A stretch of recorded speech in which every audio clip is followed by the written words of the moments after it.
네, 로그인해 주시면 됩니다.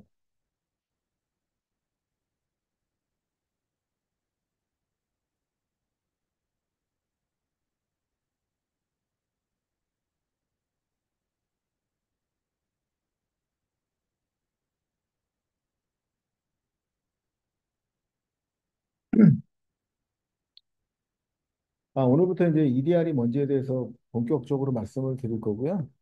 혹시 그 설치에 문제 있으신 분 있으신가요? 저번에 어떤 여학생분 그때 홈 에디션이라고 제가 안 된다고 잘못 말씀드렸는데 홈도 지원을 하거든요. 그 설치 잘 하셨죠? 그때 네, 안 된다고 그러셔가지고 제가 패치하고 버전업하고 해보라고 말씀을 드렸었는데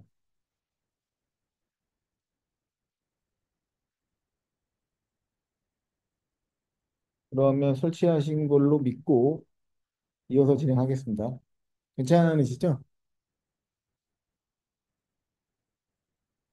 네, 그리고 혹시 뭐 설치 못하셨거나 이러면 저한테 알려주세요. 제 카톡을 아시니까 제 전화번호를 여기다 남겨드릴 테니까 혹시 안 되는 거나 이런 거 있으신 분들은 전화하셔도 되고 아니면 카톡으로 알려주시면 제가 어, 어떤 형태로든 해결을 해드리겠습니다. 그래서 오늘부터 이제 센티널에 대한 내용들을 말씀드릴 거고 이게 이제 한 2, 3주에 거쳐서 하게 될 거고요. 하고 나면 그다음에 이제 악성 코드나 이런 거 가지고 실제로 이제 테스트해서 어떻게 판지하는지에 대해서 말씀을 드리고 맨 마지막 주는 캐치 더 플래그 CTF로 진행을 하도록 하겠습니다. 혹시 뭐 궁금한 거 혹시 있으세요? 시작하기 앞서서 언제든지 톡으로 남겨주셔도 되고 말씀을 해주셔도 됩니다. 그러면 제가 답변을 드리도록 하겠습니다. 일단 이 매뉴얼은 EDR을 이제 쓰는 방법에 대해서 이제 정리가 되어 있고요. 첫 번째 파트 1은 콘솔을 어떻게 쓰는지에 대한 컨트롤 어떻게 접속하고 스코프이 뭔지 그리고 에이전트 설치하는 방법, 서포트 관련된 부분들로 구성이 되어 있고 파트 2는 팔리시 그리고 이제 익스플로전 같은 경우는 예외 처리를 하는 겁니다. 예를 들어서 센트럴이 깔렸는데 회사에서 쓰는 제품인데 이게 저희가 어떤 이유로 악성으로 탐지하는 거죠. 근데 그건 악성 프로그램이 아닌데 악성으로 탐지할 수가 있거든요. 그 이유는 뭐냐면 저희가 오탐을 하는 게 아니라 프로그램 같은 경우 개발할 때 제대로 개발하고 표준에 따라서 개발하면 이런 문제가 전혀 안 생겨요. 근데 개발자들이 어, 어떤 표준을 따르지 않는다거나 잘못 개발을 해가지고 원래 그런 용도로 개발되지는 않았지만 정상 프로그램인데도 불구하고 비정상적으로 메모리를 액세스한다거나 이런 경우도 저희가 탐지할 수 있거든요. 이런 경우는 소프트웨어를 고쳐야 되는데 소프트웨어를 이미 구매했는데 그걸 고치려고 하면 현실적으로 굉장히 어렵거든요. 시간도 많이 걸리고. 그래서 이런 것들을 저희가 익스클 예외 처리를 통해 가지고 탐지하지 않도록 하는 게 이제 익스클루전 기능입니다. 그리고 인시던트는 저희가 탐지한 악성 코드들을 그 나타나는 그말 그대로 이제 발생한 보안 사고를 이제 인시던트라고 얘기하게 되고요. 이제 컨트롤은 뒤밖의 제어 기능들을 얘기를 하고 있습니다. 파트 1을 이제 시작할 거고요. 포토를 어떻게 액세스하는 이미 이거 다 해보셨기 때문에 간단하게 제가 말씀을 드리고 복귀하는 정도로 하고 넘어가도록 하겠습니다. 이건 뭐 지난 시간에 다 해보셨을 거예요. 새로운 계정을 이제 만들게 되면 메일로 다 이거 다 받으셨죠. 관리자가 콘솔에 계정을 등록해 주면 이 링크가 센더는 이렇게 해가지고 메일이 이제 가게 됩니다. 24시간 동안 유효하게 되고요. 이걸 어디서 하냐면 여기 세팅을 누르시고 유저를 누르게 되면 여기에 있는 사람들은 이미 등록이 된 사람들이거든요. 여러분들도 똑같이 접속이 되기 때문에 이렇게 접속해서 보시면 됩니다. 이 사용자가 상윤이라는 분이고 6월 18일, 작년 6월 18일에 마지막으로 접속하고 접속을 안 했습니다. 이런 식으로 언제 마지막으로 접속했는지, 언제 설정했는지 이런 정보가 나오게 되고요. 애드에서 새로운 사용자를 누르고 싶으시면 여기다 누르고 이름을 한글도 지원됩니다. 한글로 쓰셔도 되고요. 이메일 주소를 이제 치게 되면 어디다가 이제 권한을 줄 거라는 거죠. 줄 거냐는 거죠. 당연히 이제 백석대니까 백석대 어카운트에다가 권한을 주는데 뷰어는 읽기만 가능한 거고 C레벨은 리포트만 보면 되기 때문에 제한적이고요. IR은 이제 분석을 위해서 필요한 메뉴들만 허용되게 되고 어드민을 누르게 되면 전체 권한을 다 갖게 돼요. 그리고 이걸 크리에이션 하게 되면 제가 등록했던 이메일로 메일이 날아가면서 그 절차에 따라서 여러분이 하셨던 것처럼 절차에 따라서 등록을 하게 되면 계정이 생성되고 접속을 할 수 있게 됩니다. 근데 아까 이제 롤이라고 말씀을 드렸는데 롤 같은 경우는 내가 어디까지 접속할지를 결정하는 겁니다. 어드민에 지금 65명이 지금 접속이 돼 있는 거, 생성이 되어 있고요. 예를 들어서 오딕 같은 경우, C레벨 같은 경우는 권한이 다 있는 게 아니라 C레벨 한번 눌러볼까요? C레벨을 눌러서 이거 디폴트라 가지고 이제 C레벨을 누르게 되면 여기 보시는 것처럼 엔드포인트 메뉴 중에서 모시반기 메뉴에서 보는 것만 가능합니다. 이런 기능들은 다 죽어 있기 때문에 안 보이게 됩니다. 엔드포인트 트랩도 마찬가지로 이 뷰만 있고 나머지 기능들은 하나도 안 들어가 있게 되는 겁니다. 그래서 저희는 기본적으로 제공하는 롤을 쓰셔도 되고 롤 자체를 만들 수가 있어요. 롤은 뭐 관리자라고 이제 만들고 싶다. 보안 관리자라고 이름이라고 롤을 만들게 되고 엔드포인트 메뉴 중에서 뭐 뷰도 가능하고 트렛은 봐야 되고 소프트웨어 업데이트하는 부분도 봐야 되고 메뉴 선택적으로 선택을 하게 돼요. 그 선택을 이렇게 하게 되면 제가 제가 선택한 계정에만 보안 관리자라는 롤이 생기면서 제가 부여한 메뉴에만 권한을 가지고 화면을 볼 수 있게 됩니다. 그래서 제가 여기서 제 계정을 한번 바꿔볼까요?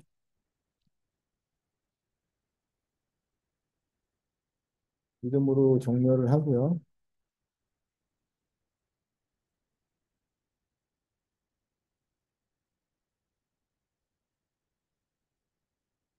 그래서 이거를 어드민으로 돼 있잖아요. 어드민으로 돼 있는 거를 에디트해서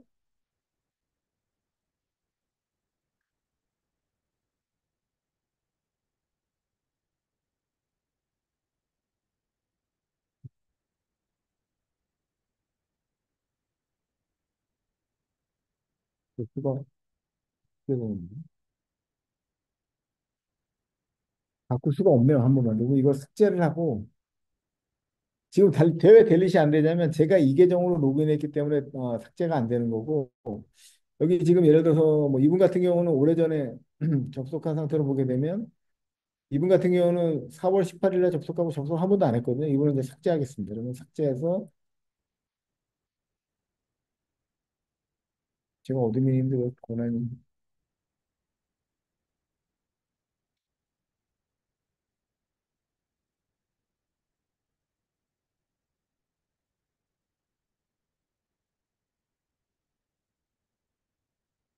삭제가 왜 막혀?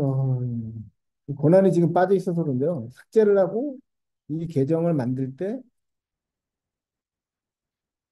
음, 이름은 백석대라고 하고 그냥 아무 개나 계정을 만들어 보겠습니다. 만들고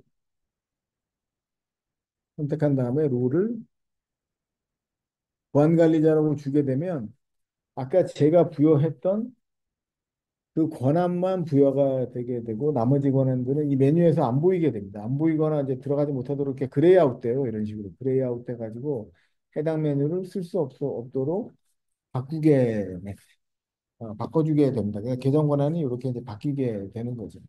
그러니까 나중에 여러분들이 요거 이제 계정을 만들어 줄 때, 다른 분을 만들어 줄 때, 그 사람한테 필요한 권한을 룰을 만드신 다음에 룰을 기반으로 해서 권한을 부여해 주시면 되겠습니다. 이게 이제 권한을 부여하는 방법이고요. 삭제가 되는데 아까 이렇게 삭제를 누르게 되면 이 계정 자체가 이제 날아가게 되는 거죠. 6월 18일 이후에 접속 안 했기 때문에 뭐 삭제도 될 것 같고요. 삭제를 하게 되면 이 사용자가 이제 삭제가 됐고 사라지기 때문에 이 사용자는 이 계정으로는 다시 접속을 할 수 없게 됩니다. 그럼 이 사람은 이제 더 이상 저희 콘솔에 접속을 못하게 되는 거죠. 그리고 예를 들어서 이제 사용자 중에서 패스워드를 잊어버릴 수가 있거든요. 아니면 투팩터가 되다가 안 된다. 이런 경우에는 이걸 누르신 다음에 온보딩 메일을 다시 보내줄 수가 있습니다. 이걸 보내게 되면 그때 여러분이 받았던 이 온보딩 메일을 다시 보내줘요. 그리고 다시 이제 패스워드를 잊어버린 경우에 이 온보딩을 통해서 다시 패스워드를 등록하시면 되고, 요거는 뭐냐면 그 저희가 계정과 패스워드를 맞게 넣는다 하더라도 투팩터를 통해 가지고 이제 인증을 하게 되잖아요. 그때 이 투팩터가 뭔가 어떤 이유, 예를 들어서 핸드폰에서 제가 투팩터를 지워버렸어요. 그러면 이제 투팩터를 다시 등록을 해야 되잖아요. 그럼 리셋을 시켜주게 되면 다음에 로그인할 때 패스워드와 계정이 들어가고 투팩터를 등록하라고 다시 그 처음에 그 화면이 뜨게 됩니다. 그래서 그걸 기반으로 등록을 하시면 됩니다. 그러니까 나중에 이것만 기억하고 계셨다가 막 친구분이 만약에 나 투팩터가 안 돼. 그럼 이걸 리셋해 주시면 되고 난 패스워드 잊어버렸어 그러면 리센딩 온보딩 이메일을 보내주시게 되면 패스워드를 다시 등록하고 온보딩 할 수 있는 과정을 거치기 때문에 여러분들이 이제 편하게 처리를 할 수가 있습니다. 보통 이제 기업 환경에서는 관리자 권한을 잘 안 줍니다. 지금 여기 학교니까 이제 관리자 권한을 다 여러분한테 부여를 했는데 실제로는 관리자 권한을 많이 안 주고 관리자 권한을 많이 안 주고 이제 관리자 권한은 실제로 보안팀에서만 운영을 하고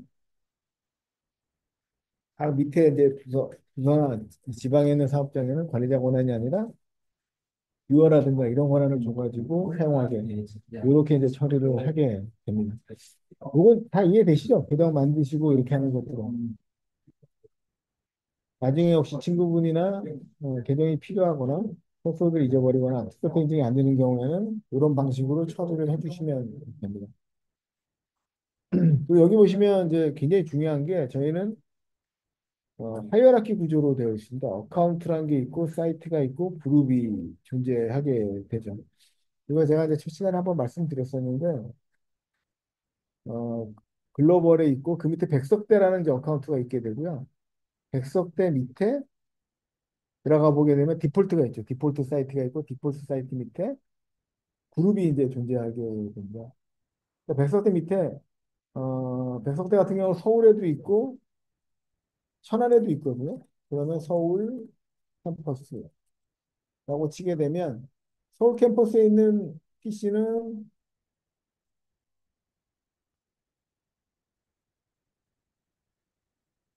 서울 캠퍼스에 있는 PC는 여기다가 이제 연결을 시키는 거죠.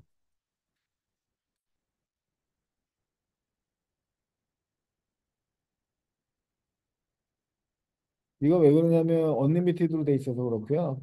라이센스를 5월 말까지만 쓰겠다 하고 넥스트 누르고 크리에이션을 하게 되면 서울 캠퍼스라고 이제 만들어지게 됩니다. 그러면 백석대 밑에 서울 캠퍼스, 디폴트 사이트는 백석대 밑에 서울 캠퍼스가 이제 있게 되는 거고요. 서울 캠퍼스 말고 천안에도 또 캠퍼스가 있잖아요. 그러면 천안 캠퍼스 누르고 데이트라고 날짜를 지정해서 그 5월 31일까지 쓰게 되고요. 라이센스를 일단 10대로 부여하고 10대까지 쓸 수 있는. 실제로 대수가 넘어도 기능이 동작 안 하거나 이러진 않거든요. 그런데 걱정하지 않으셔도 되고요. 크리에이트 유저, 천안 캠퍼스에 있네요, 이미. 그러면 이름을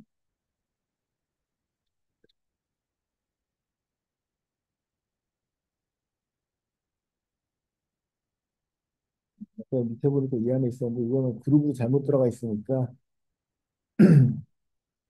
천안 캠퍼스에 또 에이전트가 있네요. 요걸 일단 옮기고 서울 캠퍼스로 이제 뭐 디폴트로 옮기겠습니다. 디폴트 사이트로 에이전트를 옮기면 디폴트 사이트로 여기 이제 PC가 일로 이제 옮겨오게 됩니다. 그럼 천안 캠퍼스 디폴트 그럼 천안 캠퍼스 밑에 이게 지금 꺼져 있어가지고 안 가는 거거든요. 근데 여기 에이전트가 있으면은 조금 시간이 걸립니다. 에이전트가 있으면은 이 그룹을 천안 캠퍼스를 삭제할 수가 없어요.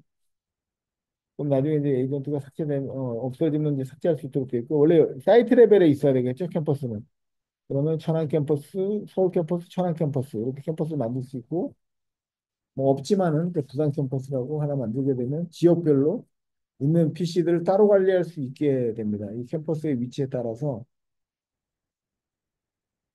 어느 캠퍼스에 이 에이전트가 존재하는지에 따라 가지고 에이전트를 따로 이제 구성할 수 있게 됩니다. 그래서 누르게 되면 네,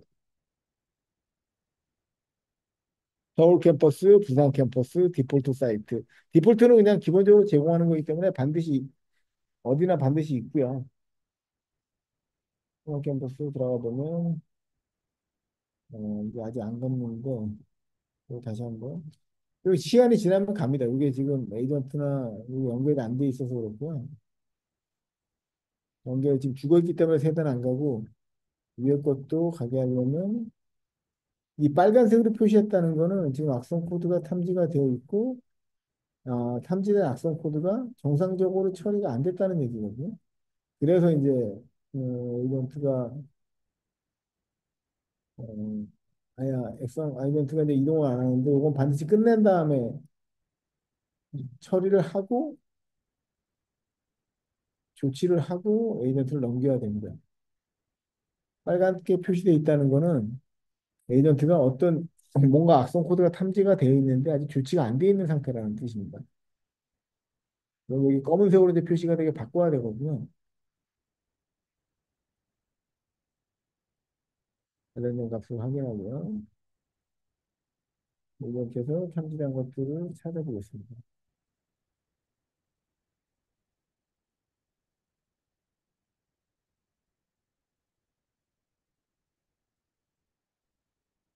저희가 각 에이전트에서 처리할 수 있는 기능들이고요.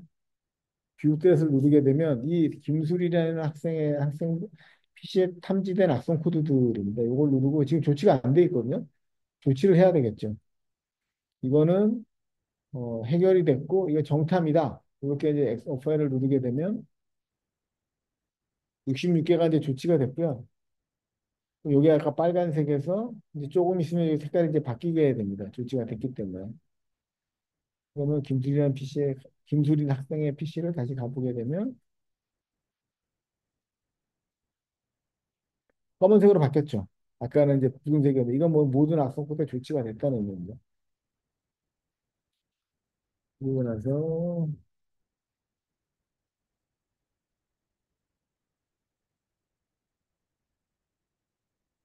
에이전트를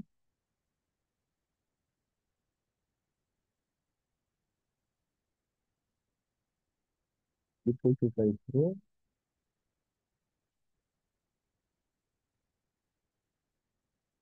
옮기게 되면 디폴트 사이트로 이동을 하게 됩니다. 이동을 했고요.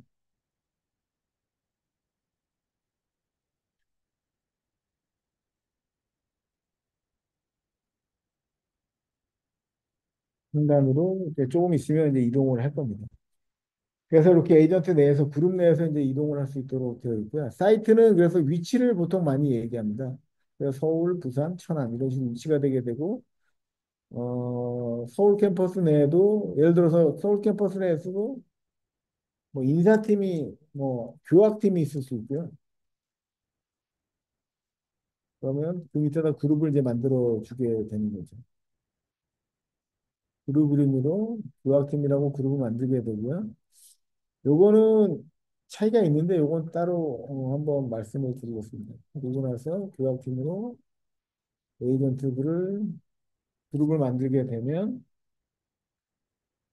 그룹이 생성이 되죠. 서울 캠퍼스 밑에 교학팀이 이제 있게 되고요. 디폴트는 반드시 있어야 된다고 제가 설명을 드렸고요. 교학팀 내에 학생부 똑같은 얘기지만 학생부를 그룹으로 또 만들게 되면 서울 캠퍼스 내에 교학부, 교학팀, 뭐 학생부 이런 식으로 이제 부서별로 이제 정책을 이제 부서별로 그룹을 이제 만들 수 있겠죠. 그래서 필요에 따라서 이 하이어라키 계층 구조로 해서 이건 제한이 없기 때문에 원하시는 만큼 다 만들 수가 있습니다. 이걸 만드는 이유가 뭘까요? 만드는 이유는 센티널의 모든 정책은 어카운트, 사이트, 그룹별로 다 들어가도록 되어 있습니다. 예를 들어서 지금 백석대를 누르고 팔리시를 누르게 되면 기본적으로 여기에 있는 정책에 따라서 차단으로 해서 이 정책에 의해서 이게 예하단으로 이제 내려가게 되거든요. 이런 에이전트들이 이 정책을 받아가지고 밑으로 내려가서 이제 동작을 하게 됩니다.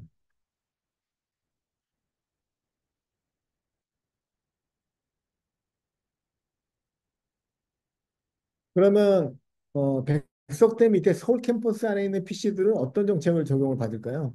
기본적으로 백석대 걸 받게 되고 서울 캠퍼스를 눌렀을 때 서울 캠퍼스의 정책은 보시면 여기는 그냥 말 그대로 상단에 있는 그룹 정책을 그대로 가져온 겁니다. 이 서울 캠퍼스는. 그래서 여기에 설정된 거랑 똑같이 받게 되고 백석대 밑에 서울 캠퍼스 밑에 교학팀에 이제 들어가서 보게 되면 교학팀도 동일하게 앞장관을 바꿔왔죠. 근데 나는 여기는 정책을 다르게 갖고 싶다. 그러면 상속을 받지. 이거 상속을 받았다는 뜻이거든요. 위에 있는 계정으로부터 상속을 받았다는 얘기인데 나는 상속을 받고 싶지 않다.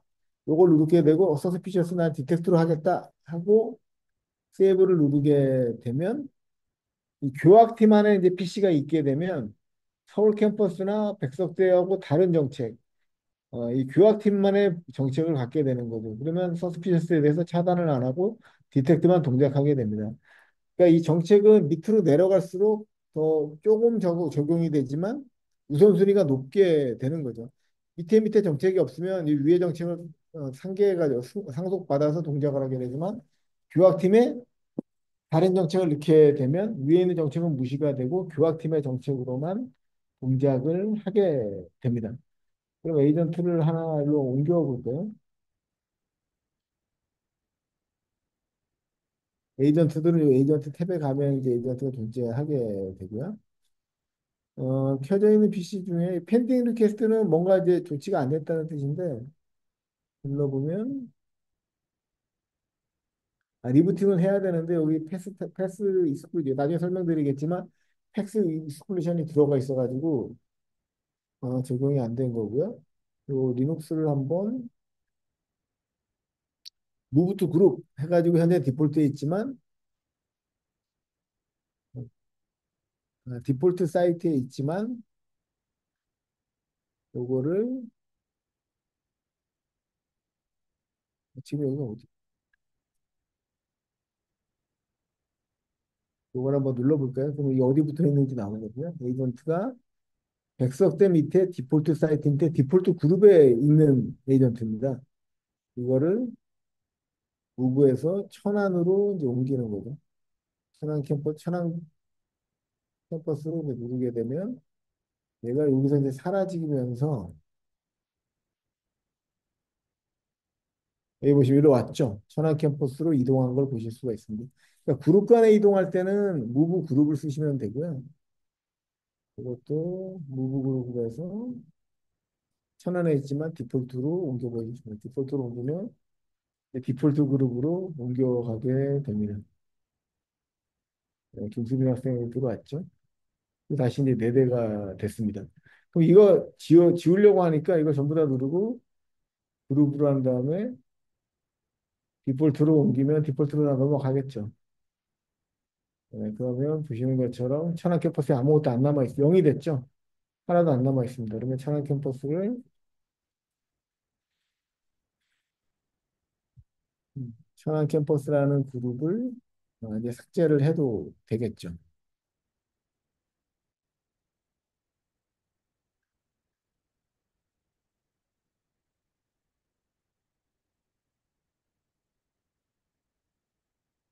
L2 그룹을 누르면 천안 캠퍼스가 에이전트가 이제 하나도 없기 때문에 삭제된 걸 보실 수 있죠. 삭제가 됐습니다.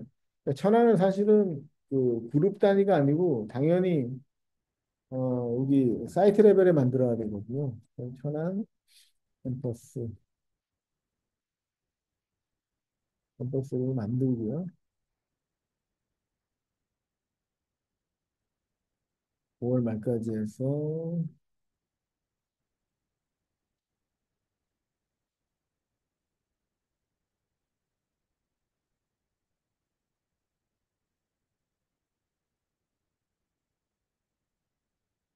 캠퍼스 했는데 잠시만요.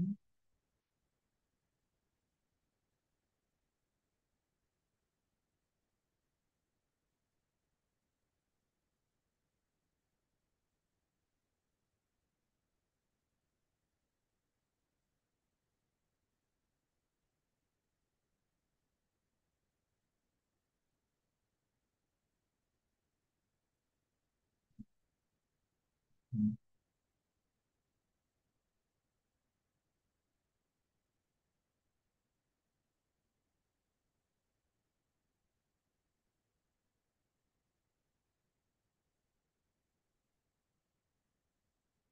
캠퍼스가 없는데 이게 한글이라서 지금 이건 제가 한번 확인해 보겠습니다. 이런 식으로 이제 각 캠퍼스를 만들고 캠퍼스 밑에 원하시는 부서들, 그룹들을 이제 만드시면 됩니다. 그래서 하이어라키 구조로 이렇게 구성할 수 있도록 되어 있고요. 이 구성된 그룹마다 PC를 넣어서 관리를 하게 됩니다. 이거 그룹이나 사이트를 나누는 이유는 앞에 말씀드렸던 것처럼 정책을 적용하는 기준을 그룹 사이트 어카운트 단위로 할 수 있기 때문에 서울에 있는 학생들 PC에 대해서는 보안을 다르게 좀 설정하고 싶다거나 이런 경우에는 그룹을 만들고 사이트를 만들어서 그 대상 범위에 넣어서 관리하면 되기 때문에 그룹과 사이트라는 컨셉을 이제 지원하게 되고요. 어카운트는 기본이 되는 회사 이름, 뭐 학교는 당연히 학교가 될 거고요. 사이트는 위치 정보, 어느 사이트에 있다, 뭐 천안, 부산, 광주 뭐 이런 식으로 나누게 되고요. 그 부서 캠퍼스 안에 있는 각 부서들, 뭐 교학팀, 학생부, 아니면 전산부 뭐 이런 식으로 이제 부서를 나누게 되면 그룹으로 나눠서 계층 구조로 에이전트를 관리할 수 있도록 되어 있고요. 악성 코드가 탐지될 때도 여기를 누르게 되면 백석대 밑에 있는 모든 엔드포인트부터 30일 안에 발견된 알람들을 다 가져오게 됩니다. 그냥 부산 캠퍼스를 누르게 되면 부산 캠퍼스 밑에 붙어 있는 에이전트로부터만 이제 악성 코드를 가져오게 당연히 없겠죠. 왜 없냐면 여기 앞에 이제 보셨던 것처럼 현재는 다 디폴트에만 있고 여기 하나도 안 들어가 있거든요. 이걸 한번 옮겨 볼까요? PC로 가서 지금 디폴트에 있는 것들 5개를 구글 사이트로 해서 원하는 사이트로 해가지고 지금 서울로 한번 옮겨볼까요? 서울로 이제 누르게 되면 5대가 서울로 갔죠. 서울 캠퍼스로 이제 이동하는 걸 보실 수가 있습니다. 그러면 서울 캠퍼스에 있는 정책은 다르게 주고 싶다. 그럼 여기다가 이제 정책을 팔리시에 가게 되면 다르게 설정을 하면 되는 겁니다. 여기는 차단하지 않고 싶다. 그럼 디텍트로 만들면 이 서울 캠퍼스 안에 있는 PC들은 차단이 안 되고 탐지만 되게 돼요. 그러니까 회사나 학교의 상황에 맞게 정책을 다르게 가상화하고 싶을 때 이럴 때 이런 이제 그룹과 사이트를 이제 사용하게 되고요. 학교는 PC가 이제 많이 몇 대 안 되니까 뭐 편하신 대로 쓰면 되지만 저기 대기업 같은 경우 삼성이나 LG 같은 대기업 같은 경우는 엔더포인트가 뭐 10만 대, 20만 대씩 이렇게 있거든요. 그런 경우는 당연히 부서별로 어, 회사별로 공장별로 뭐 다양한 이유로 정책을 다르게 구성할 필요가 있기 때문에 이러한 정책 기반으로 해서 원하시는 그룹을 만들고 원하는 사이트를 만들고 에이전트 거기에 위치시켜 가지고 서로 다른 정책 기반으로 시스템을 운영할 수 있게 하는데 목적이 있다 이렇게 말씀을 드릴 수 있겠습니다. 그래서 이게 이제 어카운트 사이트 그룹이고요. 그리고 이제 두 번째 이제 대시보드 같은 경우에는 이걸 이제 누르게 되면 전반적인 시스템의 운영 현황에 대한 리포트가 이제 나오게 됩니다. 그래서 악성 코드가 얼마나 탐지됐고 시스템 운영 보전은 얼마고 이렇게 이제 정보가 나오게 되고요. 이건 이제 센트럴에서 기본적으로 제공하는 리포트고 보시면 이게 전부 다, 이걸 이제 뭐라고 부르냐면, 제이슨으로 되어 있거든요. 혹시 여러분 제이슨 배우셨나요?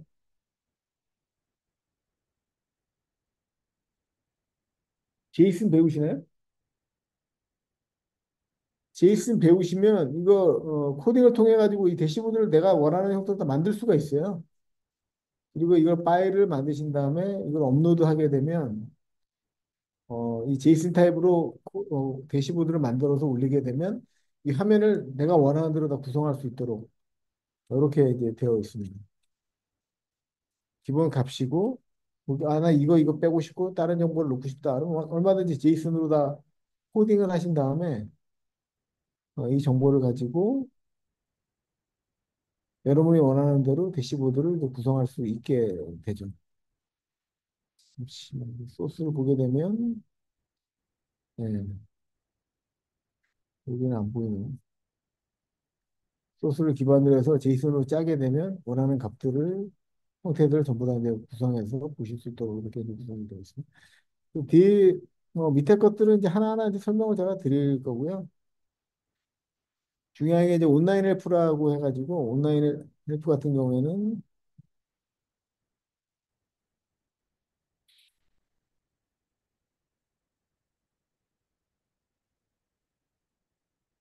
여기서 누르시고 온라인 헬프를 누르게 되면 저희 제품에 대한 기본적인 매뉴얼이 다 나오기 때문에 필요한 내용들을 여기서 이제 메뉴에서 매뉴얼을 찾을 수 있습니다. 현재 영어로만 되어 있는데 최근에 이제 구글 트랜스레이터라고 해서 웹페이지 자체에서 이제 번역을 다 제공을 하거든요.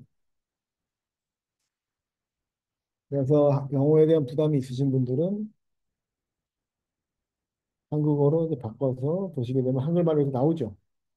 이게 사실은 뭐 완벽하진 않은데 뭐 나름 보는 데는 크게 문제는 없습니다. 그래서 보게 되면 한국어로 바꿔서 이제 보게 됩니다. 한국어로 이제 매뉴얼을 찾을 수 있도록 이제 구성이 되어 있죠.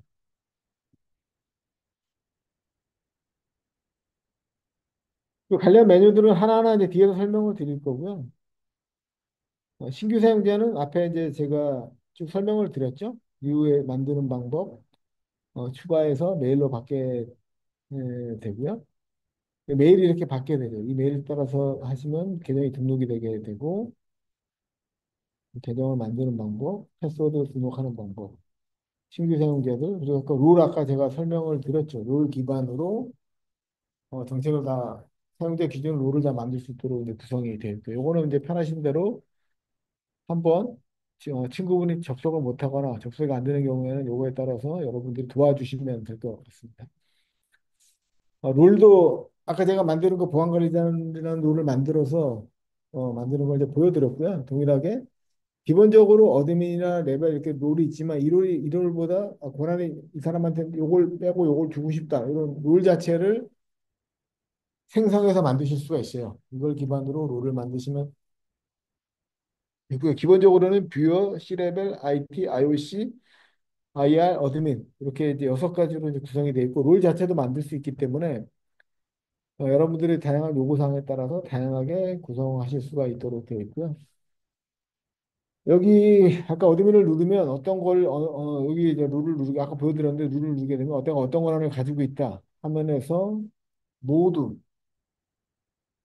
모두 편하게 이제 확인할 수 있도록 이렇게 이제 구성이 되어 있습니다. 신규 롤 제가 보안관리자 룰을 이제 만드는 걸 아까 데모로 한번 보여드렸고요. 이거대로 따라하시면 원래 현재 지금은 없지만 없는 롤 자체도 생성할 수가 있고요. 사용자 편집 정보에 가서 사용자 이름을 바꾼다거나 뭐 이런 거 계정은 못 바꿉니다. 이메일 주소는. 왜냐하면 이 계정 자체가 이메일이기 때문에 이메일을 바꾸는 건 불가능하고 계정의 이름이나 다른 설정 값들 그리고 여기 체인지 오브 스코프이라고 하게 되면 들어갈 수 있는 범위를 다르게 할 수가 있어요. 이건 이제 무슨 얘기냐면 지금 저는 백석대라는 데 이제 관리자로 되어 있잖아요. 근데 제가 이렇게 쭉 모니터링 해보니까 백석대 밑에 있는 이분 이제 접속 안 하는데 이분은 더 이상 접속 안 하니까 이제 계정이 필요 없다. 이걸 누릅니다. 누르면 이 사람이 이제 뜨게 되고요. 여기에 체인지 오브 스코프이라고 해서 지금 백석대에 권한을 줬는데 이 사람은 백석대까지 필요가 없어. 그럼 백석대 밑에 천안 캠퍼스만 관리하면 돼. 여기도 여기 어드민 부르게 되면 이분은 이게 이제 굉장히 중요한 거기 때문에 투표트 인증을 이제 물어보게 됩니다. 이거는 사용자에게 큰 영향을 주는 거기 때문에 투표트를 넣었을 때만 이제 적용하도록 되어 있고요. 4939에서 누르게 되면 이 사람은 다음에 접속할 때는 이제 백석대로 붙는 게 아니라 천안 캠퍼스라고 해서 이게 다르게 보여요. 딴 데는 안 보이고 여기 천안 캠퍼스 여기 것만 보입니다. 여기 다른 데 거는 이제 볼 수가 없죠. 천안 캠퍼스 밑에 있는 것만 에이전트를 관리할 수 있게 됩니다. 그러니까 범위나 이런 것들 예를 들어서 보안팀은 당연히 회사 전체에 대한 엔드포인트를 관리해야 되겠지만 서울 관리자는 서울에 있는 거 보면 되거든요. 부산 관리자는 부산에 있는 거 보면 되고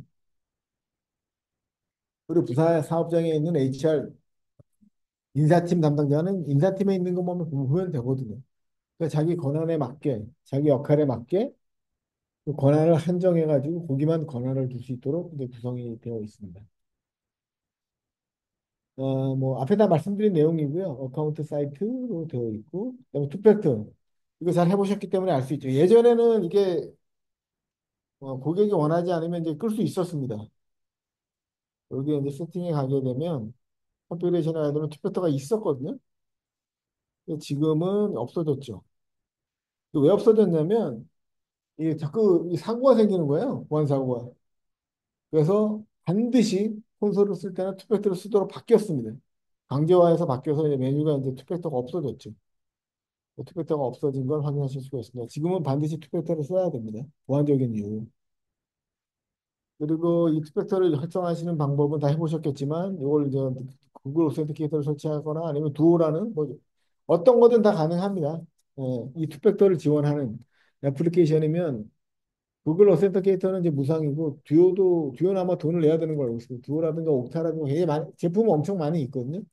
이런 다양한 제품들에 대해서 무상이 구글 오센티케이터가 무상이니까 구글 오센티케이터 저희가 많이 추천을 드리고 다른 어떠한 투표투 인증도 다 지원합니다. 이걸 넣으시면 이렇게 값이 뜨면서 이 값을 넣어야지만 이제 기능이 수행되게 이렇게 이제 구성되어 있다. 이렇게 말씀드릴 수 있고요. 아까 이거 보내는 거 다시 보낼 수도 있죠. 익스텐드 할 수 있으니까 해서 사용자가 패스워드를 잊어버리는 경우에는 패스워드를 등록해 주는 게 아니라 이걸 보내서 잊어버린 사람이 새로운 패스워드를 다시 등록하게 해주는 이런 절차를 거치게 되고요. 그 사용자가 더 이상 콘솔에 접속할 필요가 없을 때는 이제 밸리티 유저를 통해 가지고 사용자를 삭제할 수 있도록 구성이 되어 있습니다. 그래서 지금까지 이제 사용자 관련된 부분을 충분히 말씀을 드렸고요. 혹시 이제 앞으로 누가 접속이 안 되거나 하시면 직원 여러분께서 서로 친구분들을 도와주시면 될 것 같고요. 스컵은 이게 글로벌이죠. 이게 글로벌이고 이게 이제 어카운트입니다. 어카운트. 그리고 어카운트 밑에 사이트. 그 밑에 이제 그룹이죠. 그룹 밑에 에이전트가 이제 붙어 있게 됩니다. 이 사이트에도 에이전트가 붙을 수 있어요. 그리고 어카운트에도 에이전트가 붙을 수 있고요. 글로벌은 가장 최상위 이제 단계이고요. 어,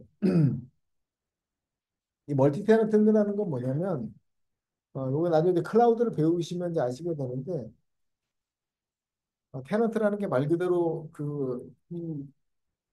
저희가 만든 어카운트나 사이트 그룹을 만들었을 때 거기에 있는 값들을 저장하는 저장소를 이제 테넌트라고 얘기하게 됩니다. 이렇게 이게 학생들한테 좀 어려울 수 있는데 AWS나 GCP, 애저 같은 이 클라우드 사업자에서 데이터 센터를 만들거든요. 서울 데이터 센터, 부산 데이터 센터, 광주 데이터 센터, 뭐 도쿄, 런던, 전 세계 데이터 센터를 만들게 돼요. 이때 이제 그룹 기반으로 했을 때는 두 군데 이걸 가질 수 없다는 얘기가 됩니다.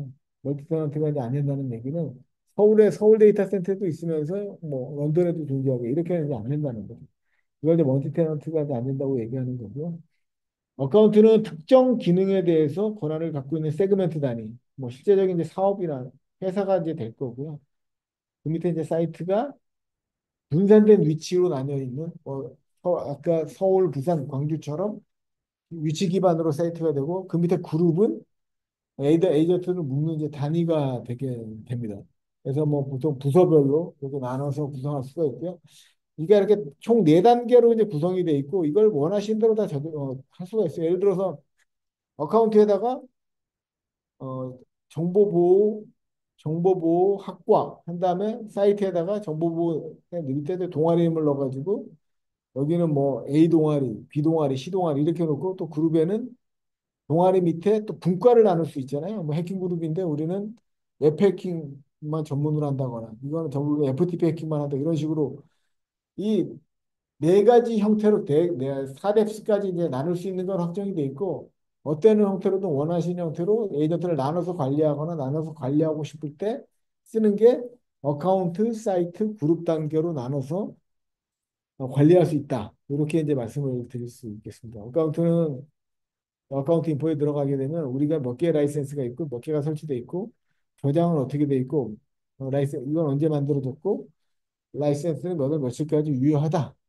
이런 정보들을 어카운트 인포에서 확인하실 수 있도록 이제 되어 있습니다. 사이트는 뭐 앞에다 말씀드렸던 내용이고요. 그 어카운트 밑에다가 만드는 그룹이고요. 여기다 매뉴얼이 요거 다 드릴 거니까 매뉴얼 따로대로 따라하시면 사이트를 다 만들 수 있도록 이제 되어 있습니다.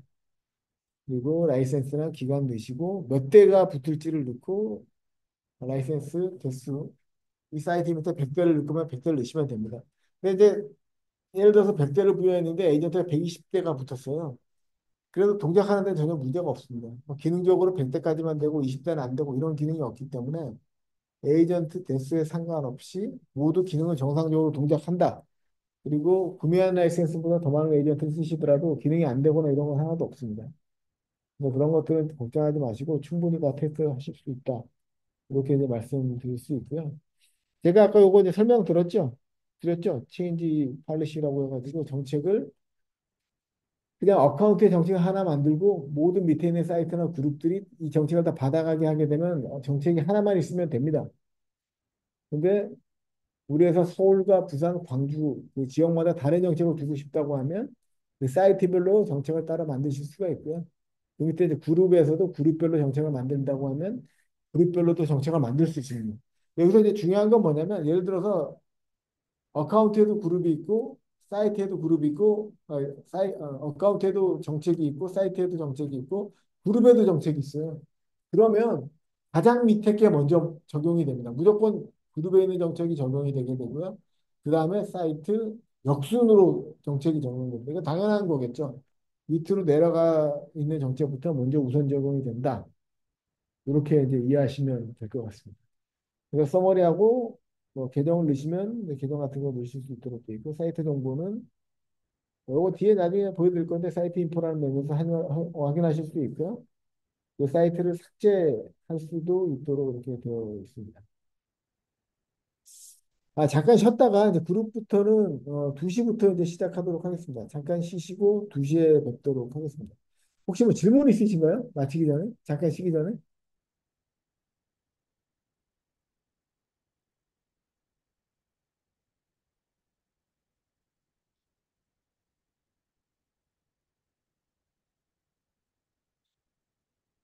아, 예, 질문 없으시면 잠깐 쉬었다가 그룹부터 진행하도록 하겠습니다. 네, 감사합니다. 잠깐 쉬었다가 뵐게요.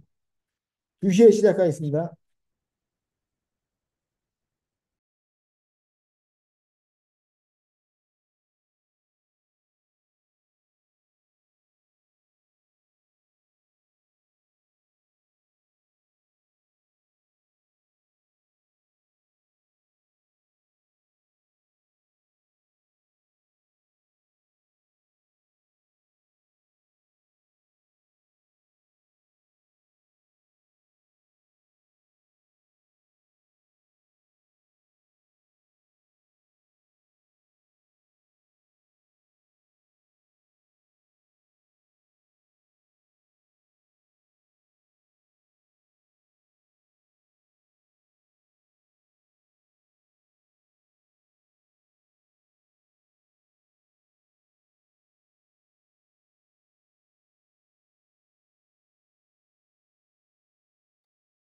아, 네.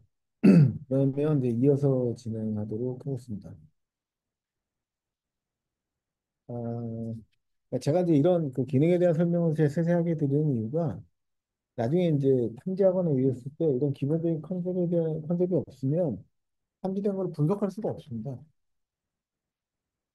그리고 태깅이라든가 여러 가지 이제 좋은 기능들이 있는데 이런 걸 제대로 쓰려면 이 콘솔에서 어떤 컨셉으로 운영하고 있고 이 콘솔에서 어떻게 동작하는지에 대한 이해가 이제 반드시 필요하거든요. 네, 그런 부분들을 그런 부분들을 위해서 이제 사전에 이런 콘솔에 대한 기능들을 세세하게 설명을 드리는 거고요. 그 설명을 들으시고 집에서 한번 이제 해보시면 이제 큰 도움이 되실 것 같습니다. 그리고 실제로 에이전트를 깔아가지고 아까 제가 소개해드린 기능도 하나둘씩 이렇게 빼보면서 뭐가 다른지 그렇게 테스트해보아도 도움이 되실 것 같고요. 다음 주에 이제 시험을 보는데 제가 이제 항상 두 가지를 엄청 강조를 드렸거든요. 하나는 스토리라인이 뭔지, 다른 하나는 마이터 어택이 도대체 뭐 하는, 마이터 어택 프레임워크이 뭐 하는 건지에 대해서 이두 가지가 이제 중요하다고 제가 계속 말씀을 드렸는데, 이 두 가지를 잘 준비하시면 시험에 이제 많은 도움이 되실 거고요. 마이터 어택 같은 경우는 TTP라고 해서 택틱스, 테크니컬, 프로시저 이 세 가지 단계로 이제 구성이 되어 있거든요. 이런 것들은 한번 인터넷 찾아서 한번 좀 이렇게 보세요. 보시고, 스토리라인이 뭔지 제가 여러 번 설명드렸고, 예전에 동영상도 한번 제가 보내드렸거든요. 그 유튜브 링크 보내드렸었죠. 그것도 한번 이제 보시면 여러분들이 이제 많은 도움이 되실 거라고 생각이 됩니다. 그래서 에이전트 같은 경우 이제 설치하는 방식이고 요건 이제 다 해보셨기 때문에 뭐 잘 아실 거라고 생각이 됩니다. 이제 패키지에 들어가셔서 하시고 센트럴 패키지에 들어가시면 이제 설치할 수 있는 프로그램들이 이제 나오게 되고요. 여기에 이제 어떤 버전별로 플랫폼별로 다 설치할 수 있는 버전들이고요. 윈도우 설치하시면 윈도우 기반으로 해서 이 GA가 제너럴 어베일러비리티라고 해서 정식 출시 버전입니다. 버전별로 다운로드 받아서 설치하시면 되고 64비트 ARM CPU를 쓰시면 ARM을 설치하시면 됩니다. 그리고 리눅스, 맥 뭐 모두 있기 때문에 편하신 대로 다 다운로드 받으셔가지고 구성하셔가지고 쓰시면 설치하시면 됩니다. 네, 에이전트 설치는 이렇게 이제 진행하시면 되고요. 그리고 에이전트 설치할 때 뭐가 중요하죠? 토큰이죠, 토큰. 토큰은 사이트별로 이 그룹별로 다 토큰이 있고요. 그룹에 들어가시게 되면 여기 이게 이제 사이트 토큰이거든요, 패키지. 요걸 복사해서 이제 넣으시면 되고 그룹 같은 경우에는 그룹으로 오신 다음에 그룹 안에 들어오셔서 그룹 인포에 가면 여기 토큰이 있습니다. 이걸 복사해서 쓰시면 됩니다. 여기 이 그룹 토큰을 설치하시면 백석대 밑에 디폴트 그룹의 에이전트가 붙게 되고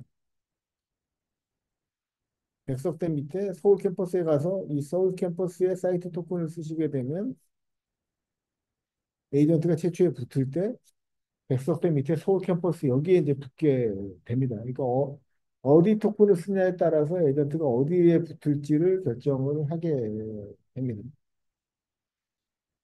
요거는 제가 이제 한번 설명을 다 드렸었고요. 요거대로 에이전트를 설치하고 진행을 하시면 됩니다. 혹시 나는 이제 맥인데 맥을 한번 설치해보고 싶다거나 리눅스를 설치하고 싶다. 그러신 분들은 저한테 알려주시면 제가 맥이나 리눅스 매뉴얼도 보내드릴 수가 있거든요. 그걸 보내드리면 그거대로 이제 따라 하시면 되기 때문에 크게 어려움 없이 이제 구성해서 진행을 하실 수가 있습니다. 그리고 에이전트가 한번 설치되고 나면 이 업그레이드 팔릿이라고 해가지고 저희는 에이전트가 한번 설치되고 나면 그다음부터 이 OS들을 또 설치할 필요가 없어요. 콘솔에서 자동으로 다 업데이트를 할 수 있도록 다 되어 있습니다.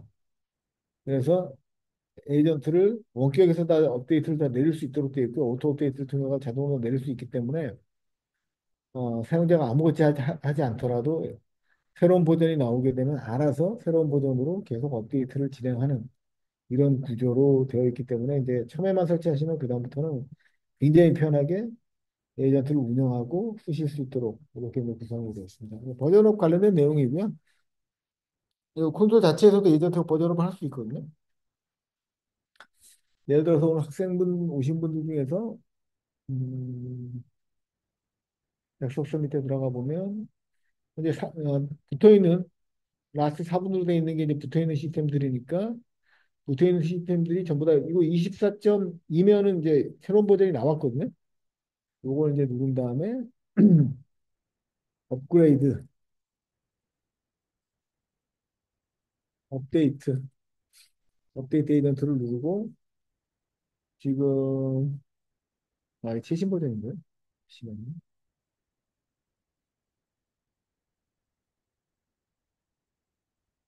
최신 버전이네요. 이건 최신 버전이니까 업데이트를 할 수가 없고 요건 버전이 이것도 최신이네요. 이것도 최신 버전이네요. 그러면 이게 가장 최신 버전이죠. 요거를 선택한 다음에 업데이트 에이전트를 하시고 저거 3버전은 아마 EA 버전인 것 같은데 저거 어떻게 이게 누가 다운 20 그렇죠. 이게 최신이고 GA 버전 중에는 현재 이게 최신 버전입니다. 근데 최신으로 돼 있기 때문에 아마 이제 설치하신 지 얼마 안 되셨기 때문에 당연히 최신 버전일 거고 업데이트를 이제 할 게 없죠. 근데 이거는 제가 보니까 EA 버전을 받으신 것 같아요. 리눅스군요. 리눅스라서 버전이 다르군요. 그래서 이것도 예, 옛날 버전 같은 게 예를 들어서 이거 25.1이니까 이건 옛날 버전이거든요. 이거 지금 다운돼 있기 때문에 지금은 이제 업데이트는 안 될 겁니다. 근데 켜지는 순간 업데이트가 되고요. 에이전트 업데이트를 누르고 즉시 그리고 최신 버전 24.2.3.41이라고 하는 최신 버전을 업그레이드를 이제 누르게 되면 이 에이전트가 켜지는 순간에 에이전트가 이제 버전업이 되게 됩니다. 최신 버전으로 버전업이 돼서 에이전트를 업그레이드 한다. 이렇게 이제 말씀드릴 수 있겠습니다. 그리고 이제 팔레시로 이제 자동으로 이제 설정을 예약할 수 있도록 되어 있고요. 이렇게 되면은 뭐 올데이로 놓게 되면 아무 때나 에이전트가 붙었을 때 최신 버전이 아니면 업데이트가 되도록 되어 있고요. 예를 들어서 이 시간을 지정할 수가 있어요.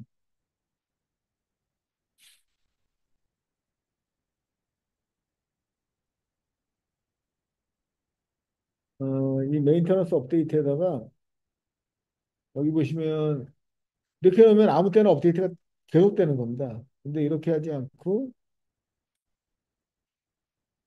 월요일 날은 아침 9시부터 아침 9시부터 업무 시간에만 업데이트를 해라. 6시까지만 업데이트가 되고 나머지 시간에는 업데이트가 이제 멈추게 됩니다. 아니면 화요일 날은 딴 데는 하지 말고 점심시간에만 해라. 그러면 여기 12시부터 1시, 한시까지 업데이트를 누르게 되면 이 시간대만 업데이트가 되게 되는 거죠. 근데 시간을 정해서 아무 때나 업데이트가 되는 게 아니라 지정된 시간에만 업데이트가 되도록 하는 이런 기능도 이제 제공을 해드리고 있고요. 그리고 관련된 결과들을 모두 이제 뽑을 수 있도록 되어 있습니다. 오토메이션이라고 하는 메뉴에 가게 되면 몇 개가 업데이트를 성공했고 몇 개가 안 됐는지 이런 것들을 모두 보실 수 있도록 되어 있는데 뭐 오토메이션에 들어가게 되면 아까 제가 업데이트를 내렸는데 아직 업데이트가 안 됐죠. 그건 당연히. 그럼 여기 보시면 업데이트를 내린 게 이제 보이죠. 네, 지금 당연히 안 됐겠죠. 지금 죽어 있으니까 펜딩으로 걸려 있죠. 그러니까 이 에이전트가 올라오게 되면 여기 이제 바뀌면서 에이전트가 진행이 되게 됩니다. 근데 에이전트 업데이트나 이런 것들은 굉장히 용이하게 돼 있고 사용자 기반에서 거의 할 게 없습니다. 그냥 자동으로 업데이트가 되도록 이렇게 이제 구성이 돼 있다. 말씀드릴 수 있고 삭제할 때도 나중에 테스트가 다 끝나고 뭐 설치해 놓으셔도 됩니다. 백신이니까 내가 지우고 싶다. 그럼 이걸 누르시고 어닝스톨을 누르시게 되면 이걸 누르시고 이걸 누르면 예스라고 떠요. 그럼 그때 한 번 더 누르면 이제 삭제가 됩니다. 근데 제가 이제 그냥 여기 지역번호 삭제하려고 하면 안 되죠. 그때는 뭘 넣어야 된다고 말씀드렸죠? 패스프레이즈입니다. 패스프레이즈 이 값을 넣어야 돼요. 이게 PC마다 다 다릅니다. 이 김수린이라는 학생도 이거지만 다른 PC는 이게 또 다 달라요. 다 다르기 때문에 이 PC마다 여기 지정된 값들을 넣어줘야지만은 숙제가 이제 진행이 되게 됩니다. 그래서 이런 것들을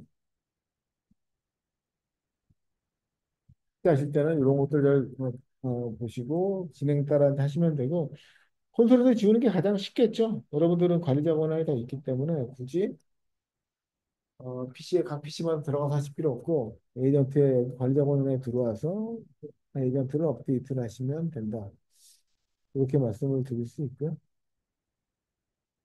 그다음에 이제 파워쉘 스크립트라고 해가지고 PC에 직접 설치할 필요 없이 SCCM이라고 해서 이제 원격에서 자산을 관리하는 그리고 프로그램을 배포하는 윈도우의 이제 애플리케이션입니다. 이걸 통해서 파워쉘 기반으로 하실 수 있도록 되어 있고요.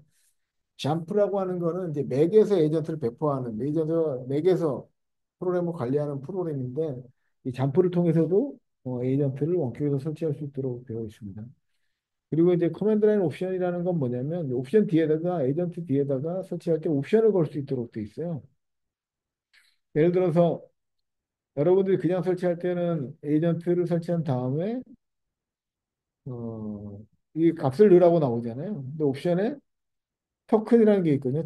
토큰을 이렇게 이 옵션을 주게 되면 여기다 그냥 옵션을 토큰을 넣어버리는 거예요. 그러면 설치 과정에서 토큰을 안 물어봅니다. 이미 여기다 넣어놨기 때문에 변수로.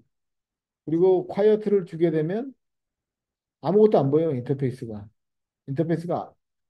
지금은 눌렀을 때 막 이렇게 화면이 뜨면서 토큰이라고 나오잖아요. 옵션을 뒤에 설치 옵션 뒤에다가 이제 설치를 하실 때 이걸 왜 예를 들어 설치 파일이 이거라고 하면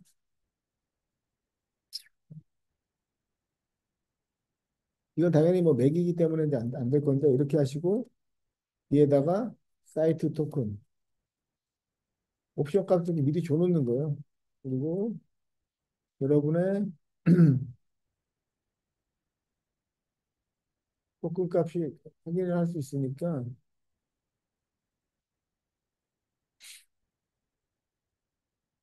이걸 이렇게 복사해 넣어놓는 거죠 미리.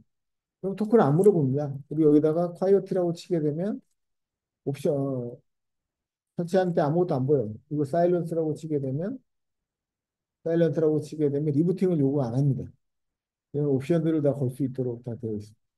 여러 가지 옵션들이 있기 때문에 이걸 이제 원하시는 대로 이 요구 사항에 따라서 옵션을 걸어서 설치 프로그램을 만드시게 되면 사용자한테 아무것도 안 보이고 그냥 원격에서 액단에서 설치되는 것처럼도 진행할 수 있도록 되어 있고요. 이 옵션들을 설치 과정에서 설치 프로그램을 만드실 때 이런 식으로 뒤에다 옵션을 좀 줘가면서 하시게 되면 뭐 여기 있는 옵션들과 필요에 따라 이렇게 넣어서 이렇게 하시게 되면 엔터를 누르게 되면 이 프로그램이 돌아갈 때 이 뒤에 있는 옵션에 따라서 돌아가기 때문에 설치 과정에 아무것도 안 보이게 자동으로 할 수도 있고 뭐 여러 가지 형태로 편하신 대로 만들어서 이제 구성을 하실 수 있도록 되어 있습니다. 이제 이 패스 프레이즈는 제가 이제 앞에서 말씀을 드렸고요. 어, 삭제할 때거나 주요 기능을 수행할 때 에이전트를 보호하는 기능인데 에이전트는 절대 다운되거나 아니면 지워지면 안 되기 때문에 이 패스프레이즈를 아는 사람들만 이걸 수행할 수 있도록 만들어 놓은 보호 기능이라고 이제 이해하시면 됩니다. 그래서 패스프레이즈를 넣어야지만 에이전트가 지워진다거나 서비스를 다운시킨다거나 뭐 여러 가지 기능들을 이제 수행할 수 있게 되죠. 에이전트 관련된 명령이고요. 이건 뭐냐면 이제 에이전트를 리로드 시키는 겁니다. 이렇게 옵션을 주고 이 리로드 시킨다는 거는 에이전트를 서비스를 죽였다가 다시 올리는 거거든요. 근데 만약에 해커가 이걸 아무 때나 죽였다 올릴 수 있으면 어떻게 되겠어요?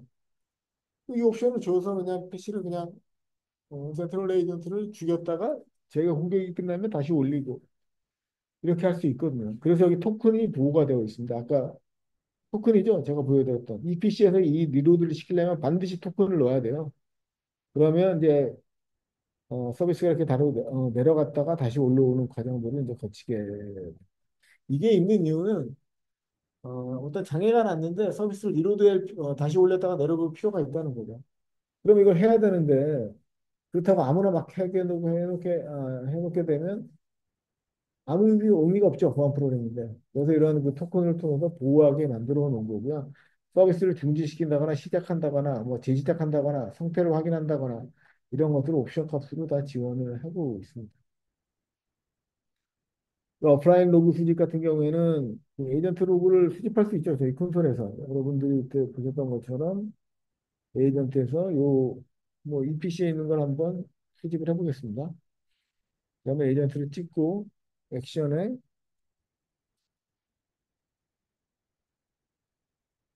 패치 로그라고 있거든요. 그러면 이제 이 에이전트 로그를 다 가져옵니다. 이거 누르게 되면 에이전트 로그를 쭉 긁어오게 돼요. 근데 콘솔에서 하는 게 제일 좋은데 어떤 이유로 콘솔이 연결이 안 됩니다. 그런 경우에는 어쩔 수 없이 오프라인으로 가서 PC에 가서 명령을 쳐가지고 이렇게 명령을 친 다음에 이런 식으로 이 로그 컬렉트 명령을 시행시켜서 로그를 다운로드 받아서 가져와야 되죠. 그래야지 이제 분석이 가능하니까. 이때 수행하는 명령어고요. 그때 이제 불러오는 값들입니다. 불러오는 로그 값들이 요 아래와 같다. 이렇게 이제 이해하시면 될 것 같습니다. 리눅스도 윈도우와 동일하게 리눅스상에서 상태를 확인하는 방법, 프로세서 PID 확인, 정책 확인, 에이전트를 정지, 스탑, 뭐 동일합니다. 이것도 토큰을 넣어야 돼요, 반드시. 또 오프라인 로그 수집하는 명령들이 다 있습니다. 그러니까 에이전트가 정상적으로 연결되어 있는 경우에는 뭐 당연히 여기 리눅스가 한 대가 있죠. 리눅스가 여기 있기 때문에 여기도 다 로그 수집됩니다. 다 돼요. 정상적인 환경에서는 돼요. 근데 이거는 화면만 이렇게 나오는 거지 리눅스이기 때문에 이 로그는 수집이 안 돼요. 윈도우만 되기 때문에. 누르면 내 로그가 수집이 됩니다. 한번 해볼까요? 그럼 이제 로그가 이제 수집이 되게 되거든요. 근데 이거를 콘솔에 안 붙어 있어요. 그러면 로그를 수집을 못 하잖아요. 지금 붙어 있죠. 지금은 붙어 있네요. 네, 지금 붙어 있습니다. 그럼 이 로그가 하게 되면 로그가 이렇게 수집이 됐죠. 타르점 지집으로 수집이 됐습니다. 이거 다운로드를 받을 수 있고 이런 식으로 로그가 관리해서 이제 수집이 되는데 프로세스 에세 컨피그레이션 뭐 센트럴 로그 시스 로그 파일도 가져오게 되고 굉장히 많은 로그를 이렇게 가져오게 돼요. 이걸 이제 분석해서 어떤 공격이 있었는지 덤프가 있으면 덤프는 없네요. 안정적으로 돌아갔기 때문에 이제 부트 관련된 설정 파일들 커널 디버그 트레이스 값이라든가 현재 떠 있는 프로세스에 대한 정보 패키지 인포 이 에이전트 내에 설치되어 있는 패키지 값들을 다 이제 패키지 정보를 가져오게 되고요. 센티널은 설정값 같은 거 다 가져오게 되고 시스로그 파일, 메시지 파일, OS에 있는 리눅스에 있는 이런 값들을 가져와서 이제 분석할 수 있도록 활용을 하게 됩니다. 이거를 이제 원래 이렇게 콘솔에서 이렇게 하면 제일 좋은데 콘솔이 안 될 수가 있거든요. 연결이 안 되거나 이런 경우에는 어쩔 수 없이 아까 설명드렸던 것처럼 이거 오프라인 로그 수집 명령을 통해 가지고 에이전트에도 이 명령이 다 들어가 있거든요. 이게 콘솔에서 돌리는 건데 콘솔이 연결이 안 되면 직접 리눅스 시스템 앞에 가서 이렇게 명령을 치게 되면 동일한 로그가 이제 수집이 되게 됩니다. 맥이고요. 맥도 뭐 동일합니다. 어떤 상태를 확인하고 뭐 프로세서 다 여기서 확인할 수 있도록 되어 있고 사실은 콘솔이 연결돼 있으면 굳이 저런 명령어를 맥에서 실행할 필요가 없겠죠. 왜죠? 여기다 있거든요. 치면 나오잖아요. 서비스한테 정상이고 연결돼 있고 근데 이게 콘솔이 어떤 이유든 간에 연결이 안 되거나 뭐 막혀서 안 되는 경우에 그 왜 원인을 확인하려면 로그가 있어야 되고 상태를 확인해야 되니까 그때 이제 콘솔이 아니라 직접 PC 앞에 가서 시스템 앞에 가서 명령을 쳐서 확인하는 게 이러한 명령이다. 이렇게 이제 말씀을 드리면 될 것 같습니다. 소프트 로그 가져오는 거 제가 앞에 다 설명드렸고요. 로그 다운로드하는 방법 아까 보여드렸고 이것들은 뭐 넘어가겠습니다. 그리고 이제 파트 2부터 이제 팔릿이나 블랙리스트, 익스크루션, 뭐 인디케이터, 컨트롤 이런 것들에 대한 내용을 이제 말씀을 드려야 되는데 요거는 좀 분량이 많아요. 굉장히 중요한 기능들도 많고 이래서 요거는 오늘보다는 시험 끝나고 5월 초에 이제 말씀을 드릴 거고 어, 이번 시간이 좀 남았으니까 제가 몇 개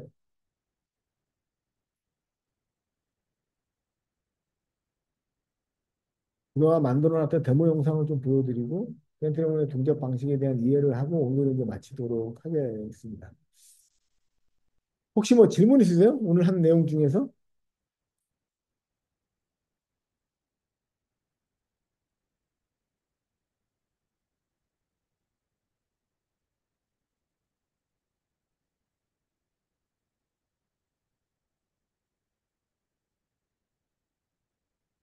그 시험 문제는 제가 아까 그 스토리라인하고 마이터텍이라고 이제 말씀을 드렸잖아요.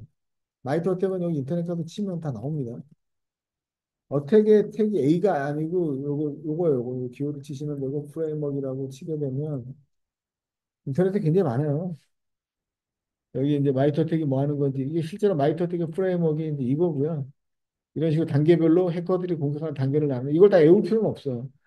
이거 전체 이거 큰 거를 택틱스라고 하고 이 단계를 테크닉 그리고 이 안에 있는 절차들을 프로시저라고 이제 얘기를 하고 있습니다. 이게 뭐 하는 거고 TTP가 어떤 형태로 쓰는지 이런 것들에 대해서 이제 공부하실 필요가 있죠. 그 전수가 이거 뭐 자료가 인터넷에 뭐 넘쳐납니다. 넘쳐나. 여기 이제 보시는 것처럼 마이토틱 프레임 뭔지 이런 거 설명하는 거 이런 것도 좀 보시고 예, 이걸 좀 보시고 시험에 이제 준비를 하시면 될 것 같습니다. 그러면 이제 큰 문제 없이 좋은 점수를 받으실 수 있을 거라고 생각이 되고요.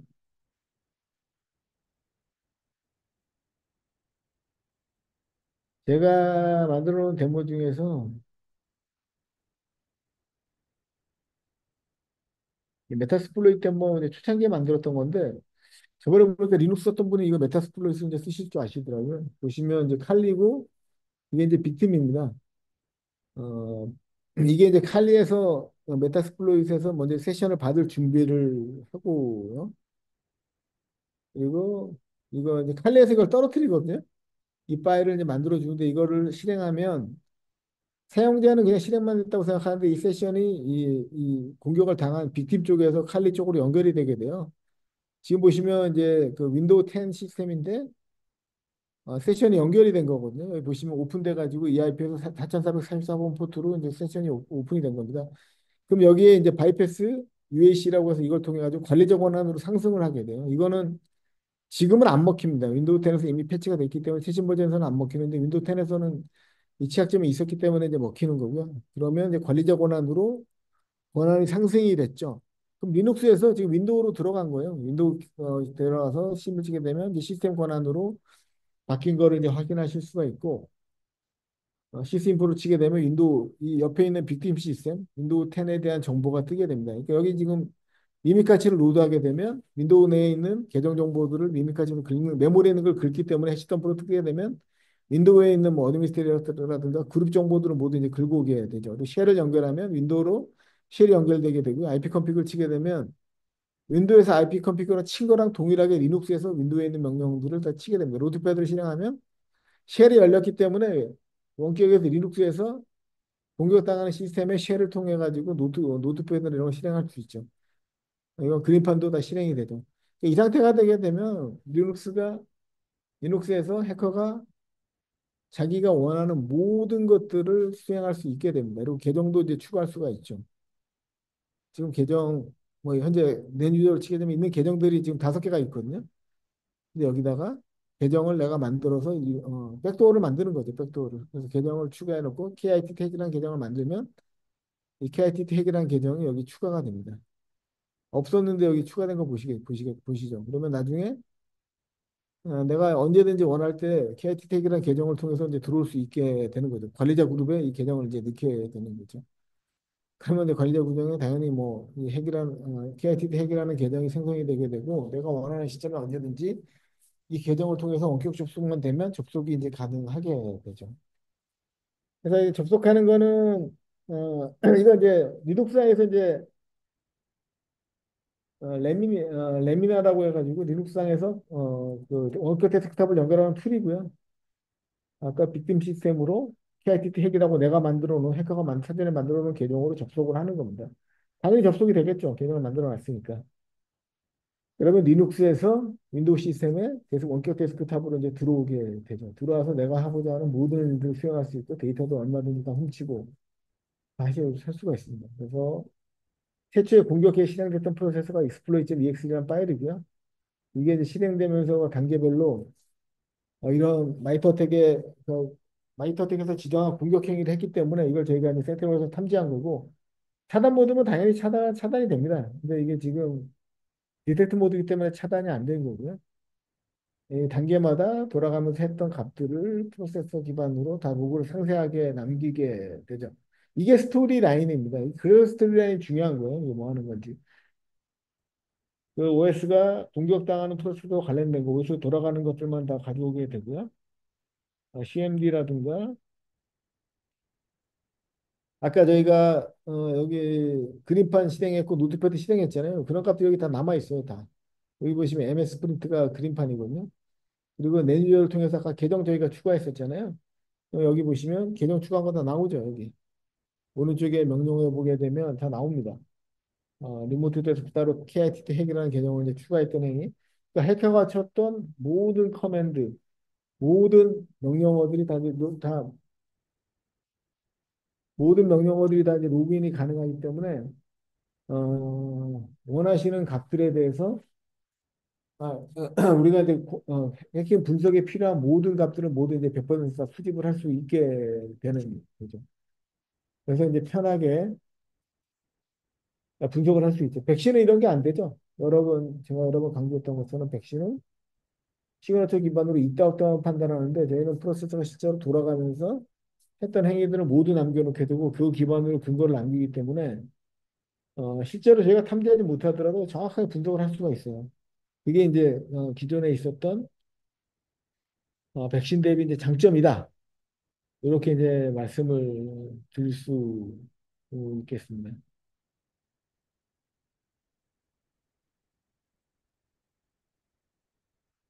그 레터럴 무브먼트 같은 경우는 옆으로 이제 공격을 전파하는 시도인데 칼리가 있고 최근에 이제 해킹에서는 칼리를 거의 안 씁니다. 원래 칼리는 해킹 툴로 나온 게 아니라 이런 데모를 하기 위해서 만들어진 메타스플로이트라고 하는 이제 좋은 목적으로 개발을 했는데 해커들이 이 기능을 악용해서 이제 해킹을 시도했고 최근에는 이제 칼리를 메타스플로이트를 거의 안 쓰고 이제 코발트 스트라이크라고 해서 이 코발트 스트라이크도 메타스플로이트처럼 굉장히 좋은 용도로 개발된 툴이에요.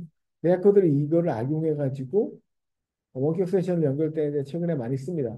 동일하게 아까 B팀 시스템에서 악성 코드를 다운로드 시켜놓고 사용자가 취약한 애플리케이션을 통해서 그걸 실행했을 때 코발트 스트라이크 CNC 서버로 연결이 이제 원격 리모트 쉘이 열리게 되고요. 코발트 스트라이크 서버를 통해서 자기가 원하는 공격들은 모두 이제 수행할 수 있게 되는 거죠. 그럼으로써 이제 해킹이 이제 그것만 연결하게 되면 그다음부터 내가 원하는 모든 값들을 수행할 수 있기 때문에 하나고요. 뭐 넥텟이라든가 뭐 툴은 굉장히 많이 있습니다. 이런 것들을 통해 가지고 이제 공격을 수행하게 되는 거죠. 이거는 화면이 조금 흐린데 네. 여기도 이제 칼리를 통해서 칼리는 이제 무상이고 인터넷에 가시면 누구나 다운로드 받을 수 있습니다. 비용을 받지 않기 때문에 화면이 조금 흐린데 여기 메타스플레이 써보고 좀 지나면 이제 보이거든요. 잠시만요. 메타스플레이 써보고 이제 보이죠? 잘 보이실 겁니다. 다시 한번 앞에서부터 다시 한번 보겠습니다. 칼리고 이제 두 대 서버에서 레터럴 무브먼트로 옆으로 넘어가는 과정들을 데모를 하는 거고요. 원본 자체가 좀 흐리게 됐나 본데요. 메타스플레이트에서 한 대의 PC를 공격하고 옆으로 자동으로 공격이 전파되도록 하는 건데 이걸 이제 센트럴에서 탐지를 하는 겁니다. 이 공격하는 방식은 이제 예. 한쪽에 SMB 프로토콜 아시죠? 파일 공유할 때 쓰는 SMB 프로토콜을 세팅해 놓고 이걸 기반으로 공유를 통해 가지고 자동으로 전파되도록 빅팀 1에서 빅팀 2로 자동으로 전파되도록 이제 스크립트 기반으로 공격을 수행하는 거고 윈도우에 리버스 쉘 기반으로 이 취약점을 통해 가지고 공격을 하게 됩니다. 이 메타스플로이트는 여기 페이로드라고 하는 익스플로이트를 이제 넣어서 이제 공격하는 건데 이거는 인터넷에 보면 굉장히 많이 나와 있어요. 이걸 다운로드 받아서 다 쓰실 수 있도록 되어 있고요. 지금 1번이 136이니까 130? 131이니까 1번 빅팀 1으로 세션이 이제 연결이 됐고요. 라우팅을 132 이로 이제 넘어가도록 이제 추가를 하는 거죠. 이거 32다 라우팅이라고 해가지고 IP 하나로 원래 라우팅 이렇게 보통 이렇게 시키진 않는데 공격이니까 당연히 이렇게 수행하게 되고요. 엠맵을 통해서 옆으로 스캔을 시도하죠. 열려있는 포트나 이런 것을 확인하기 위해서. 현재 MSRPC나 여러 가지 포트 스코어인지 열려 있게 되면 이런 공격을 이제 시도한 것들을 쉽게 센티널을 원해서 이제 탐지하게 된 겁니다. 이 시도 자체를. 일단은 쉘로 원격으로 시도했기 때문에 리모트 쉘 코드가 실행된 걸 이제 디텍션 했고요. 네트워크 공격을 통해서 CMD를 통해서 어떤 프로세서가 이런 걸 공격을 수행했는지 이런 것들을 이제 센트럴에서 모두 탐지하게 됩니다. 두 개 다 이제 에이전트가 설치되어 있으면 롤백도 이제 가능하도록 되어 있고요. 토요라인에서 이 공격 단계에서 사용했던 프로세서들을 행했던 명령어들 하나하나 모두 이제 수집해가지고 이제 결과 값들을 취합하고 모니터링 수행할 수 있도록 기능을 제공하게 됩니다. 기본적으로 이러한 악성 행위들에 대해서 이 파워쉘 기반으로 아까 스크립트 짰기 때문에 파워쉘 기반으로 넘어갔던 것들을 다 탐지한 걸 보실 수가 있죠. 여기 아까 실행했던 뭐 쉘 이런 것들도 다 확인이 가능하도록 다 되어 있고 이런 것들은 백신에서 잡을 수가 없죠. 왜죠? 파워쉘은 OS에 실제로 존재하는 기본 프로세서입니다. 그러니까 OS가 깔리면 자동으로 기본적으로 그 OS 안에 포함되어 있는 실행 명령어예요. 그러니까 시그너처는 그게 없을 수밖에 없죠. OS에 원래 존재하는 프로세서니까. 그러니까 이거는 시그너처 기반에서는 잡을 수가 없어요. 근데 행위 자체, 정상 파일, 원래 좋은 용도로 개발된 정상 파일이라 하더라도 행위 자체가 악성 행위를 하게 되면 우리는 그걸 탐지하겠다는 거죠. 그래서 이게 이제 경쟁 이게 시그너처 기반 대신 기반 대비 이제 큰 장점이다. 이렇게 이제 말씀드릴 수 있고요. 오늘은 요거만 보고 이제 마치도록 하겠습니다. 매그니버라고 해서 이제 최근에는 많이 없는데 예전에 한동안 굉장히 유행했던 랜섬웨어고 이게 이제 파일리스트 공격입니다. 파일 없이 그냥 그 파일리스트 기반으로 메모리 살리는 스크립트로 공격하는 거라서 굉장히 이제 치명적인 랜섬웨어였죠. 지금은 이제 많이 다 대부분 탐지가 되기 때문에 현재는 그게 이제 크게 이제 많이 보고되고 있지는 않지만 한 2, 3년 전에 이제 굉장히 유행했었고 한국에도 굉장히 큰 피해를 봤었습니다. 레그니버 랜섬웨어고요. 반디집에서 풀어서 실행하고 이 공격하는 과정들을 보여드리게 됩니다.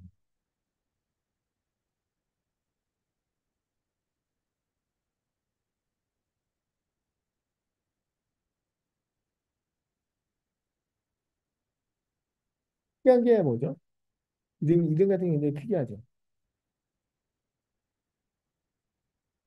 이게 무슨 얘기일까요? 이게 실제로는 OS의 업데이트처럼 보이잖아요. 근데 OS의 업데이트가 아닙니다. 이렇게 가장을 한 거죠. OS 업데이트인 거죠.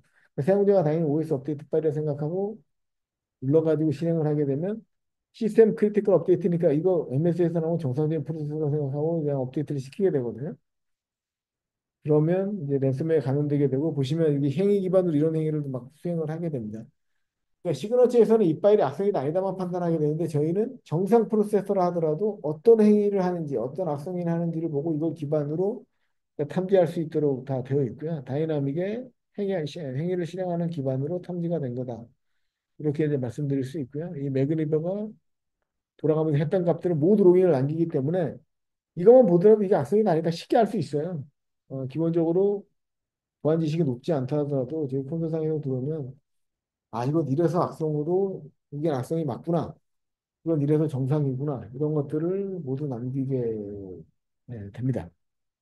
그래서 네트워크 관련된 행위라든가 악성 코드 수행할 때 일어났던 행위들을 모두 남겨놓기 때문에 분석을 굉장히 용이하게 할 수가 있죠. 그래서 이런 것들이 이제 운영하는 사람들한테 굉장히 큰 장점이거든요. 백신에서는 시그너처가 있으니까 잡았고 없으면 못 잡았다 이렇게 가는 게 아니라 이 행위 자체가 이런 행위가 있었기 때문에 우리가 악성으로 잡았다 이런 행위가 있었기 때문에 명확한 근거를 기반으로 이제 수행을 할 수가 있게 이런 것들이 경쟁 상담이 큰 장점이다 이렇게 이제 말씀을 드릴 수 있고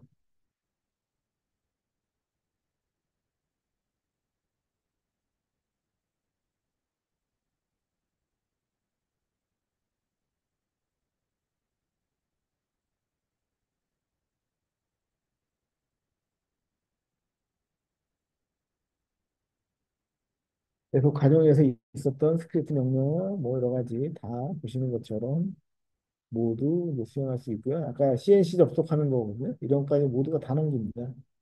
그러니까 누가 보더라도 이건 악성이라는 걸 쉽게 판단할 수 있고 명확한 근거 기반으로 제시를 할 수가 있겠죠. 이런 것들이 이제 백신하고 큰 차이다. 보시면 코드나 이런 것들도 CMD 기반으로 실행했던 명령어를 전부 다 확인이 가능하기 때문에 모두 다 확인할 수 있도록 구성할 수가 있습니다. 이런 게 이제 경쟁사 대비 장점이죠. 돌아가면서 이 프로세서가 돌아가면서 이런 행위를 했고 명령어 어떻게 쳤고 근거 기반으로 명확하게 제시를 할 수 있으니까 이걸 기반으로 분석할 수 있고 동일한 공격이 들어왔을 때 이걸 이제 막을 수 있도록 확인을 할 수가 있습니다. 막을 수 있도록 이제 차단할 수가 있겠죠. 롤백을 실행하게 되면 이 공격당하기 전 상태로 이제 롤백을 돌리게.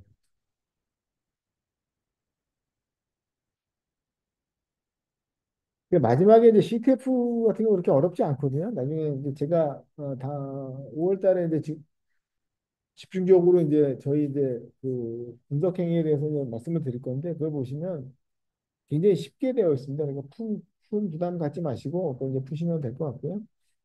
기말고사를 겨울에 이제 교수님께 말씀드려서 대체를 하려고 합니다. 거기 이제 순서가 다 나왔기 때문에 모두 다 푼 사람들한테는 뭐 이렇게 이제 진행하려고 합니다. 뭐 먼저 풀고 이런 것보다 전체 끝까지 다 푸는 분들 문제가 한 50문제 정도 되는데 시간은 조금 걸립니다. 푸는 분들은 뭐 그 점수를 잘 드리는 걸로 이렇게 협의를 하려고 좀 계획을 하고 있습니다. 그래서 이런 값들이 이제 복구가 됐고요. 아까 OLD라고 붙었던 게 이제 랜섬웨어로 공격이 돼서 이제 탐지가 된 거고 실제로는 이게 악성 코드인데 그 윈도우 업데이트인 것처럼 보인다고 이제 말씀을 드렸고요. 이 해시 값이 이미 이 파일은 악성 코드로 확인이 됐기 때문에 이 해시 값을 블랙리스트에 등록을 하게 돼요. 그다음부터는 행위를 분석하지 않더라도 이 해시 자체에서 이미 판단이 되기 때문에 바로 이제 차단을 하게 되죠. 여기 보시면 해시에 이제 이미 들어가 있죠. 어, 예, 들어가 있기 때문에 그다음부터는 과거처럼 악성 코드를 실행하고 실행해서 이걸 분석하는 게 아니라 이미 해시에서 있기 때문에 초반 단계에서 바로 차단이 이루어지게.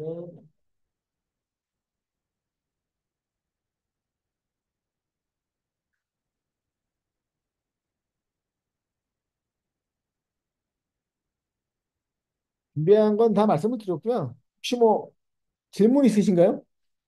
이해가 안 되시거나. 보시면 처음에는 행위 기반으로 잡았다가 두 번째는 해시가 있기 때문에 행위 기반까지 갈 필요가 없어요. 해시단에서 바로 차단을 해버리는 거죠. 그래서 그다음부터는 푸는 순간에 바로 그냥 차단이 되게 됩니다. 그래서 자동으로 패턴 업데이트가 된다. 이렇게 이제 말씀을 드릴 수 있겠습니다.